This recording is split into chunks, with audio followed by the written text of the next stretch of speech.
Hey everyone, welcome back to my YouTube channel the Bengal trader. आशा करता हूँ आप सब अच्छे होंगे, होली अच्छे से कटाए होंगे और अभी बिल्कुल स्वस्थ होंगे। तो चलिए आज का टॉपिक शुरू करते हैं। आज हम डिस्कस करेंगे कि कल यानी कि 10th मार्च को हम बैंक निफ्टी में किस तरह से ट्रेड कर सकते हैं, कौन सा इंपॉर्टेंट लेवल्स निकल के आने वाला है वो हम अभी डिस्कस करेंगे। उसके साथ साथ आज का दिन का कहाँ पे ट्रेड बनता था, अब से ना मैं हर एक वीडियो में ये वाला चीज़ ज़रूर ऐड करूंगा, कहाँ पे ट्रेड बनता था, क्यों बनता था, लॉजिक के साथ। और क्योंकि मेरे लाइव ट्रेडिंग पॉसिबल नहीं हो रहा है अभी थोड़ा सा काम की वजह से, लेकिन ऐसा भी नहीं है कि मैं बिल्कुल भी ट्रेड नहीं कर रहा हूँ। तो अब से आने वाले मंडे से मैं आपके साथ फुल लॉजिक के साथ और एक अमाउंट से स्टार्ट करेंगे हम लोग, एक रिटेल की तरह। 25,000 हो सकता है, 30,000 हो सकता है, उस अमाउंट के साथ हम लोग हर दिन, जो जिस दिन भी ट्रेड करूंगा मैं, आप लोगों को लॉजिक और क्यों ट्रेड किया, कहाँ पे स्टॉप लॉस, कहाँ पे टारगेट, सब कुछ मैं आप लोगों के साथ शेयर करूंगा, ताकि एक जर्नी के साथ आप लोग भी देख पाए, मेरा भी थोड़ा बहुत आने वाले टाइम में और ग्रोथ हो और मैं ज्यादा और फोकस कर पाऊँ अपने लर्निंग पे। ठीक है, किस तरह से आप लोगों को मैं कंट्रीब्यूट कर सकता हूँ। तो वीडियोस को देखते रहिए, बने रहिए मेरे साथ। आने वाले टाइम में ऐसा बहुत कुछ आने वाला है जो आप लोगों को बहुत बहुत ज्यादा हेल्पफुल होगा ट्रेडिंग के लिए। ठीक है, ओके, शुरू करते हैं। अच्छा, वो वाला चीज़ हम मंडे से स्टार्ट करेंगे। मंडे रात को जब से हर दिन का जैसे वीडियोस आएगा, मैं आप लोगों को साथ अपडेट करता रहूंगा, क्यों, कहाँ पे ट्रेड किया, स्क्रीनशॉट्स के साथ वगैरह। ठीक है, अभी अभी फोकस करते हैं कल के लिए। और एक बार डे का रिकैप कर लेते हैं। देखिए, डे का रिकैप हमें एकदम सिंपल दिख रहा है। Gap up opening, normal flat opening हुआ था, उसके बाद थोड़ा बहुत बैंक निफ्टी ऊपर की तरफ गया और नीचे आके अच्छी तरीके से एक क्लोजिंग दिया, सेलर्स डोमिनेंट रहे। मैं पिछला 2 दिन से आपको बोल रहा था कि बैंक निफ्टी मुझे उतना स्ट्रांग नहीं दिख रहा है। देखिए, ये जो शूटिंग स्टार कैंडल बना है ना, अगर बैंक निफ्टी को इसको ऊपर जाना होता तो इसके नेक टू नेक या फिर इसको इसका नीचे ब्रेक ही नहीं करता, डायरेक्टली ये ऊपर चला जाता। लेकिन जैसे ब्रेक कर दिया है ना, तभी मैं यहाँ पे समझ गया था कि यहाँ पे आने वाले टाइम पे बैंक निफ्टी फिर से वीकनेस शो करेगा। और मतलब ये कहीं ना कहीं एक ठीक पैटर्न, मतलब मार्केट फंसा रहा है लोगों को, नीचे भी फंसाया, अब ऊपर जैसे गया लोग यहाँ पे ले गए, ऊपर भी फंसाया।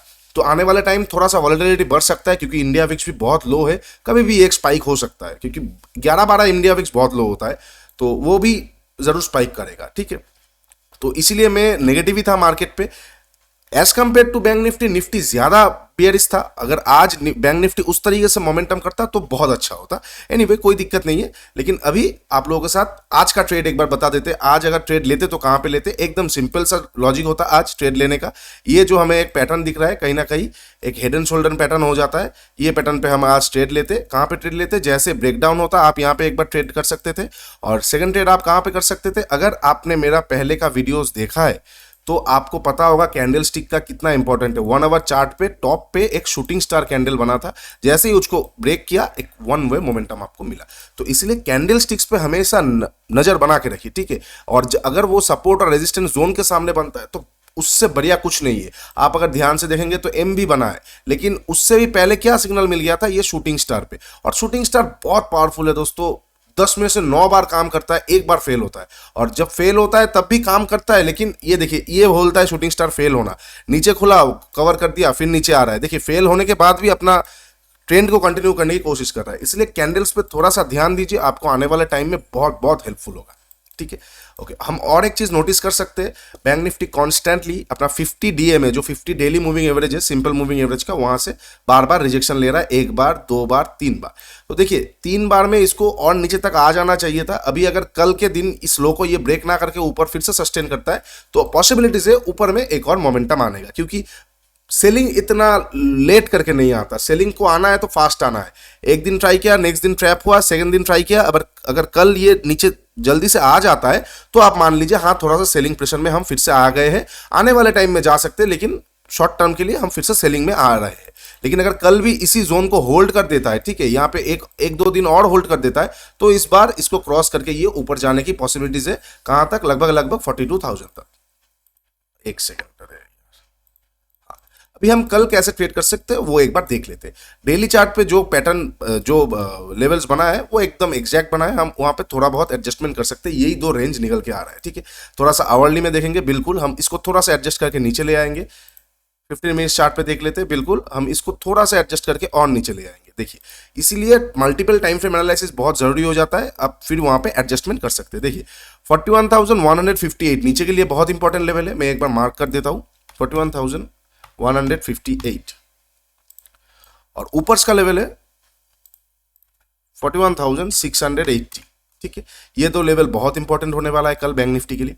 मैं फिलहाल मूविंग एवरेज को थोड़ा सा हटा देता हूं। देखिए, मूविंग एवरेज अपने आप पे कोई ट्रेड लेने का जगह नहीं है, उसको बस कंफर्मेशन के लिए आप वहाँ पे यूज़ कर सकते हैं। जैसे मार्केट डब्ल्यू पैटर्न बना रहा है, ठीक है, डब्ल्यू पैटर्न बना रहा है, आपको डब्ल्यू पैटर्न में उतना बिलीफ नहीं आ रहा है, फोमो हो गया आपको, आपको कुछ लग रहा है कि नहीं नहीं नहीं नहीं डब्ल्यू पैटर्न इस बार फेल हो सकता है, तब आपने मूविंग एवरेज लगाया और तब आप देख रहे हैं ऐसा कुछ मूविंग एवरेज है और डब्ल्यू का पैटर्न मूविंग एवरेज के ऊपर जाके बन रहा है, तब आपका कॉन्फिडेंस और बढ़ जाएगा, तब आप वहाँ पे और ज़्यादा अच्छे से ट्रेड ले पाएंगे, ट्रेड को होल्ड कर पाएंगे। इसीलिए एक दो इंडिकेटर्स को अगर आप कंबाइन करते हैं तो फॉर बेटर कन्फर्मेशन होता है, अपने आप पे यूज मत कीजिए, ठीक है।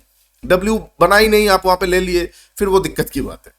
एनीवे कल मान लीजिए बैंक निफ्टी के लिए ये बहुत इंपॉर्टेंट दो लेवल्स होने वाले हैं, 41,158 और 41,680। क्यों किया है ना, बैंक निफ्टी के पास ना नीचे बेस नहीं है, ये वाला जोन को मैं उतना अच्छी तरीके से देखूंगा नहीं, क्योंकि जब ऊपर जा रहा था तब इस जोन को रिस्पेक्ट नहीं किया, तो पॉसिबिलिटीज हाई है नीचे आने के टाइम पे भी इस जोन को रिस्पेक्ट नहीं करेगा। क्यों क्या है ना, इस जोन को बैंक निफ्टी उतना अच्छी तरीके से रिस्पेक्ट नहीं कर रहा है। इस वाले जोन को किया है तो इस वाले जोन को ही हम पकड़ेंगे, ठीक है।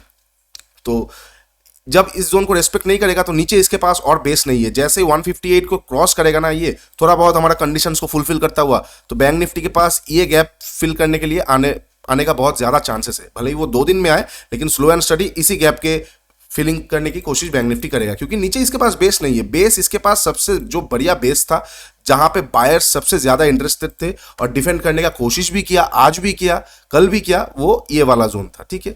वो कहीं ना कहीं ये नीचे वाला ये जोन और ऊपर वाला ये जोन, ये दो जोन में बायर्स बहुत ज्यादा इंटरेस्टेड था।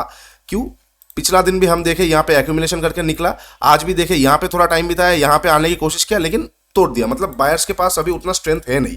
उसके साथ साथ देखिए कहीं ना कहीं ग्लोबल सेंटिमेंट अभी तुरंत बाई करने जैसा नहीं है, तो थोड़ा सा वेट कीजिए। मैं पहले भी उस दिन भी बोला था, टॉप पे अगर आप बैंक निफ्टी को बाई करेंगे, मैंने कहाँ पे बोला था उस दिन, मैं बोला था जब बैंक निफ्टी यहाँ पे था, टॉप पे बाई करके आपको मुश्किल ही होगा। हाँ, थोड़ा बहुत यहाँ से 200-250 पॉइंट गया जरूर था, लेकिन आप देख सकते हैं अल्टीमेटली बैंक निफ्टी जितना बार भी कोशिश कर रहा है, बार बार नीचे जा रहा है। मतलब बायर्स अभी भी कॉन्फिडेंट नहीं है। क्यों कॉन्फिडेंट नहीं होगा, क्योंकि ग्लोबल मार्केट उनको सपोर्ट नहीं कर रहा है। यूएस में इंटरेस्ट रेट बढ़ जाना, मार्केट से लिक्विडिटी सक्ट अप हो जाना, ये कहीं ना कहीं सॉफ्ट लैंडिंग के कारण से ये कहीं ना कहीं बाजार अभी भी थोड़ा बहुत बिखरा हुआ है। तो यहाँ पे मतलब ऐसे मत कूद जाइए कि आपको मतलब बाई करना है, ठीक है। बॉटम में मिलता है बाई कीजिए, टॉप पे मिलता है सेल करके चलिए, ये ब्रेकआउट वाला मार्केट है ही नहीं, ठीक है। ओके, अभी एक बार देख लेते हैं कल मान लीजिए बैंक निफ्टी फ्लैट ओपन होता है, कोई दिक्कत नहीं है। देखिए 15 मिनट चार्ट पे हमें देखेंगे यहाँ पे बहुत अच्छा प्राइस एक्शन बना है, फिर से नीचे भी आया है। तो कल मान लीजिए बैंक निफ्टी फ्लैट ओपन होता है, फ्लैट मतलब कहाँ पे हो गया, 41,300 से लेके 41,200, 320, 180, ये सब में फ्लैट, ये 150 पॉइंट का जो रेंज है, इसको मैं फ्लैट ही मानूंगा। मान लीजिए बैंक निफ्टी कल फ्लैट ओपन होता है, बहुत बढ़िया है, हम वेट करेंगे। 41,158 के नीचे जैसे एक 15 मिनट का कैंडल क्लोज करेगा और उसके नीचे निकलेगा, हम वहां पे सेल कर देंगे। एक बात याद रखिए, कुछ कुछ चीजें आपको चार्ट पे देखते देखते वहां पे एक्सपीरियंस के साथ आएगा। ये जो जोन है ना, ये आप जोन जो देख रहे हैं, यहाँ पे बहुत कुछ इस जोन प्राइस, ये कैंडल्स मुझे बहुत कुछ बोल रहे हैं। यहाँ पे ट्राई किया एक बार, फिर से ट्राई किया नीचे आने की 2 बार, फिर से ट्राई किया 3 बार, ठीक है, 4 बार ट्राई किया, लेकिन बार बार आप देख सकते हो वीक देखिए कैंडल्स का वीक देखिए, बार बार सेलर्स आए, लेकिन बायर्स वहां से एग्रेसिवली बाइंग करके मार्केट को ऊपर ले गया। तो कैंडल क्लोजिंग क्यों इंपॉर्टेंट है, अगर इस जोन के नीचे जहां पे एक भी कैंडल क्लोज नहीं किया, 41,158, इसके नीचे एक कैंडल क्लोज करता है ना, तब हमें एक क्लियर इंडिकेशन मिल जाएगा कि अगर बायर्स को ले जाना होता तो वो नीचे से कवर करके ले जाता, अभी उनके पास और क्षमता नहीं है। तो जैसे कैंडल क्लोज करके उससे नीचे निकलेगा, वहां पे बहुत बहुत ज्यादा परिमाण से सेलर्स इंटरेस्टेड होंगे वहां पे और ज्यादा शॉर्ट करने के लिए, ठीक है। और क्योंकि कल फ्रेश दिन होने वाला है, देखिए एक होता है कि दिन का शुरू यहाँ पे हुआ, सारा दिन यहाँ से मोमेंटम करता हुआ नीचे आ रहा है, फिर क्लोज कर रहा है, देखिए वो एग्जॉस्ट हो चुका है, शुरू से चल रहा है, उसको भी थकना है, उसको भी रुकना है, तब मैं शायद इंटरेस्टेड नहीं रहता। लेकिन कल फ्रेश दिन है, फ्रेश वॉल्यूम्स जनरेट होगा। सुबह 9 बजे 9:30 बजे अगर यहाँ पे कोई कैंडल क्लोज कर देता है 41,158 के नीचे, तो हम वहां पे एक बार सेलिंग करना पसंद करेंगे, और उसके नीचे जैसे निकलेगा हम वहां पे सेलिंग कर देंगे। डे हाई से थोड़ा ऊपर का हम एसएल लगाएंगे, ठीक है। और हमारा टारगेट कहीं ना कहीं मेन, जिनको पास होल्ड करने की क्षमता है वो लोग तो गैप फिलिंग का ही होल्ड करेंगे, नहीं तो आप अगर इंट्राडे के लिए कर रहे हैं 1:2, जैसे ही आपको मान लीजिए 40,850 860 मिल जाता है, आप वहां पे एक बार प्रॉफिट बुक कर सकते हैं। देखिए एसएल नहीं होगा, एसएल भी हो सकता है, लेकिन उसलिए हम डे हाई, जैसे ही डे हाई मान लीजिए कुछ इस तरह का कैंडल बना है, ठीक है, ये वीक है, तो मैं डे हाई से थोड़ा और ऊपर कोई एक प्राइस एक्शन वाला लेवल पे मान लीजिए 275 ऐसा कुछ स्टॉप लॉस रखना पसंद करूंगा। आपको ऑप्शंस पे देखिए, अगर आप डायरेक्शनल ट्रेड कर रहे हैं ऑप्शंस पे 70 से 80 पॉइंट तो आपको in the money, at the money में मतलब एट द मनी ऑप्शंस पे थोड़ा बहुत एसएल रखना ही पड़ेगा। 60 से 80 पॉइंट के अंदर अगर आप डायरेक्शनल कर रहे हैं, अगर आप मोमेंटम के लिए कर रहे हैं तो 30-40 पॉइंट ठीक है, और अगर स्कैल्पिंग के लिए कर रहा है तो 15-20 point is more than enough. ठीक है, ये सारी चीजें आपको थोड़ा बहुत ध्यान में रखना होगा। अच्छा, ये हो गया, हमने फ्लैट का डिस्कस कर लिया। हम एक बार एसजीएक्स निफ्टी देख लेते हैं। एसजीएक्स कहीं ना कहीं फ्लैट टू पॉजिटिव है, बहुत बढ़िया बात है। पॉजिटिव होगा तो कोई दिक्कत नहीं है हमें, हम वहां पे तुरंत बाई नहीं करेंगे। मान लीजिए गैप अप ओपन हो जाता है बैंक निफ्टी, गैप अप अगर ओपन होगा बैंक निफ्टी, उसके पास यहाँ पर एक रेजिस्टेंस है, यहाँ पे एक रेजिस्टेंस है, यहाँ पे तो है ही है। तो गैप अप के बाद हमें रेजिस्टेंस नहीं देखना है, हमें तब देखना है प्राइस एक्शन। अगर गैप अप ओपन होता है, मान लीजिए 1-1.5 घंटा सस्टेन कर गया, कोई रेंज बनाया इस दिन की तरह, ये गैप डाउन ओपन होकर रेंज बनाया। जैसे इस दिन क्या हुआ था, मैंने बताया था कि प्राइस एक्शन इंपॉर्टेंट होता है गैप अप गैप डाउन के बाद। गैप अप ओपन हुआ, सीधा ऊपर चला गया, कोई प्राइस एक्शन नहीं हुआ, हमें बाइंग सेलिंग का मौका ही नहीं मिला, मार्केट फिर स्लो एंड स्टडी नीचे आ गया। इस दिन देखिए गैप डाउन ओपन हुआ, लेकिन यहाँ पे कुछ रेंज बना के प्राइस एक्शन बना के ऊपर गया, तो यहाँ पे हम बाई कर सकते हैं। सेम चीज अगर कल गैप अप ओपन होने के बाद यहाँ पे मान लीजिए रुक रहा है, कोई प्राइस एक्शन या फिर कोई रेंज बना के ऊपर जा रहा है, तो हम वहां पे एक बार जैसे रेंज को या प्राइस एक्शन को तोड़ता है, हम एक बार बाई करेंगे। अकॉर्डिंग टू चार्ट हम वहां पे प्ले करेंगे। और एसएल हमेशा डायरेक्शनल एसएल पे लास्ट स्विंग से थोड़ा नीचे का होना चाहिए, रूल्स होना चाहिए, थंब रूल्स। ओके, तो गैप अप ओपन होगा, हम वेट करेंगे। कोई अगर प्राइस एक्शन बनाता है या फिर मान लीजिए थोड़ा बहुत रुक गया, 1-1.5 घंटा रेंज बना के निकलता है, तो हम वहां पे बाई करेंगे। मान लीजिए गैप अप ओपन हो गई, वो सीधा नीचे आ रहा है, आने दीजिए। अगर बहुत बढ़िया बात है, अगर गैप अप ओपन होने के बाद डायरेक्टली नीचे आके कैंडल क्लोज कर देगा, तो या समझ जाइएगा कि कल मार्केट पे बहुत ज्यादा प्रेशर बनने वाला है, बहुत बहुत तेजी से मार्केट नीचे आएगा। ठीक है, तो ये सारी चीजों को आपको देखना पड़ेगा। मान लीजिए गैप डाउन ओपन हो जाता है, ठीक है, गैप डाउन ओपन होगा तो हमें ये देखना पड़ेगा कहां पे। देखिए लास्ट दिन पे गैप डाउन ओपन होने के बाद अच्छा खासा बाइंग आया है, मतलब बायर्स कहीं ना कहीं इस जोन को डिफेंड किए थे। कल भी अगर इस जोन के नीचे डायरेक्टली गैप डाउन ओपन होता है, तो ये एक्सपेक्ट मत कीजिए फिर से एक बाइंग आ जाएगा, क्योंकि बायर्स एक बार दो बार मतलब डिफेंड करता हुआ गए हैं, लेकिन आज जैसे उनको एक झटका मिला है, वो शायद ही कल इस जोन को डिफेंड करने की कोशिश करेंगे, वो चाहेंगे थोड़ा और नीचे से ले ले। ठीक है, तो इसीलिए अगर कल गैप डाउन ओपन होता है, कहां पे ओपन होता है वो इंपॉर्टेंट है। बहुत बड़ा गैप डाउन होगा, मैं इग्नोर करना पसंद करूंगा, मैं थोड़ा बहुत देखना पसंद करूंगा क्या कर रहा है, रेंज या फिर प्राइस एक्शन या फिर कुछ बना रहा है कि नहीं, तो फिर मैं करना पसंद करूंगा। या फिर बहुत बड़ा गैप डाउन के बाद कोई हैमर कैंडल मिल गया, तो उसके ऊपर मैं बाई करना पसंद करूंगा। लेकिन अगर छोटा मोटा गैप डाउन ओपन होता है 41,158 के नीचे, यहाँ पे दो सिनेरियोस हो सकता है। एक, आपको कुछ इस तरह का कैंडल मिल जाए देखने को, ठीक है, मतलब क्या हो गया, ये वाला रेंज को एक बार टेस्ट करके आ गया, 41,158 को टेस्ट करके आ गया। देखिए एग्जैक्टली 158 को ही टेस्ट करना पड़ेगा ऐसा कोई बात नहीं है, मैं आपको हर एक पॉसिबल सिनेरियोस बता रहा हूं, इसलिए वीडियोस लंबा हो रहा है। क्यों? इससे आप लोगों को हैरानी नहीं होगा। कभी कभी क्या होता है, ये आपका जोन है, तो मार्केट मान लीजिए यहां पे गैप डाउन ओपन होता है, यहां तक गया, आने के बाद यहां पे नीचे अपना डे मान लीजिए कुछ इस तरह से ओपनिंग हुआ था, फिर यहां तक गया, यहां तक जाने के बाद अपना डे लो को फिर से क्रॉस कर रहा है, लेकिन आपने यहां पे कोई एंट्री नहीं किया। क्यों नहीं किया? क्योंकि आप यहां तक का वेट कर लिए। देखिए हमेशा 10-20 पॉइंट का आपको बफर रखना पड़ेगा, तब आपको देखना पड़ेगा चार्ट पे क्या यहां पे कुछ जोन था, बिल्कुल था, तो यहां तक रिटेस्ट करके आएगा तो भी पॉसिबिलिटीज होगा कि ये और नीचे जाए।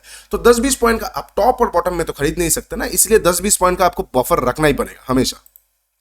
तो मैं बस आपका सेंटीमेंट बता रहा हूं, मतलब अगर कोई वीक ऐसा करके आ रहा है तो मतलब ऊपर से वो रेजिस्ट लेके कवर करके आ रहा है। अगर डायरेक्टली कोई वीक ना बनाता हुआ ऐसा जा रहा है तो उसमें कोई बाइंग मोमेंटम ही नहीं हुआ, तो रुकना जरूरी होता है। ठीक है, तो मान लीजिए कल गैप डाउन ओपन होता है 41,150 के नीचे, थोड़ा सा ऊपर में जाके रिटेस्ट करके नीचे आता है, तो जैसे ही डे लो को क्रॉस करेगा, मान लीजिए 9:15 को ओपन हुआ, 9:18 तक ऊपर गया, 9:22 पे जैसे ही आके डे लो को क्रॉस करेगा, आप वहां पे सेलिंग कर देंगे, डे हाई का ऐसे लगा देंगे, चुपचाप बैठे रहेंगे। कब तक बैठे रहेंगे? जब तक नीचे से कोई प्राइस एक्शन नहीं बनता, तब तक आप ट्रेंड को राइट करेंगे। ठीक है, एम आई क्लियर? ओके, तो हमने 3 पॉसिबल सिनेरियोस डिस्कस कर लिया बैंक निफ्टी का।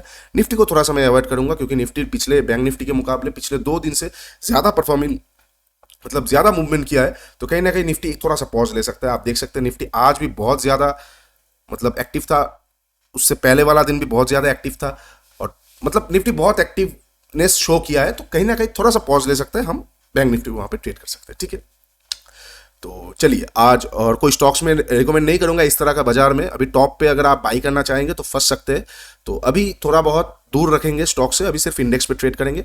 और वीडियो कमेंट सेक्शन में बताइए कैसा लगा इस तरह का एनालिसिस वीडियो, और आने वाले टाइम में जो मैं आपको मतलब एक प्रोग्राम शुरू करने की बात सोच रहा हूँ, जहाँ पे हम 25 या 30 हज़ार से स्टार्ट करेंगे। आप लोगों के साथ में हर दिन जब भी ट्रेड लूंगा, देखिए हर दिन मैं नहीं ले सकता हूँ ऑफिस से, जिस दिन भी ट्रेड लूंगा लॉजिक, स्क्रीनशॉट, कहाँ पे लॉस हुआ, कहाँ पे प्रॉफिट हुआ, क्यों ट्रेड लिया, क्या साइकोलॉजी था, क्या माइंडसेट था, ये साथ आप लोगों के साथ शेयर करूंगा। अगर आपको ऐसा कुछ चाहिए तो कमेंट बॉक्स में जरूर लिखिए, और प्लीज यार लाइक कीजिए। मतलब व्यूज ठीक है, लेकिन व्यूज भी तो कम ही है, लेकिन लाइक्स भी बिल्कुल नहीं आ रहा है। जितना व्यूज आ रहा है उतना भी अगर लाइक्स आ जाता है तो मन को शांति मिलता है, ठीक है। तो वो बात जरूर बताना कि वो वाला इनिशिएटिव लेना चाहिए कि नहीं लेना चाहिए। उसके साथ साथ जो एजुकेशनल वीडियो हर सैटरडे को आएगा, वो आने वाले मतलब जब तक मैं वीडियोस बनाऊंगा हर सैटरडे को एक एजुकेशनल वीडियो आएगा और संडे को लाइव एनालिसिस आएगा। ये तो मैंने आप लोगों के साथ एक प्लान किया भी है, ठीक है। और बताइएगा कि वो वाला इनिशिएटिव आपको चाहिए कि नहीं चाहिए। उसके साथ साथ आने वाले टाइम पे जुड़े रहिए, बहुत कुछ आप लोगों के साथ मैं शेयर करने वाला हूँ। तो अगर वीडियो को अच्छा लगे तो प्लीज़ लाइक, शेयर और सब्सक्राइब कर दीजिए। नीचे इंस्टाग्राम और टेलीग्राम हैंडल में जुड़ जाइए, एक साथ ट्रेडिंग करेंगे, एक साथ बढ़ेंगे। चलिए bye bye, take care and good night.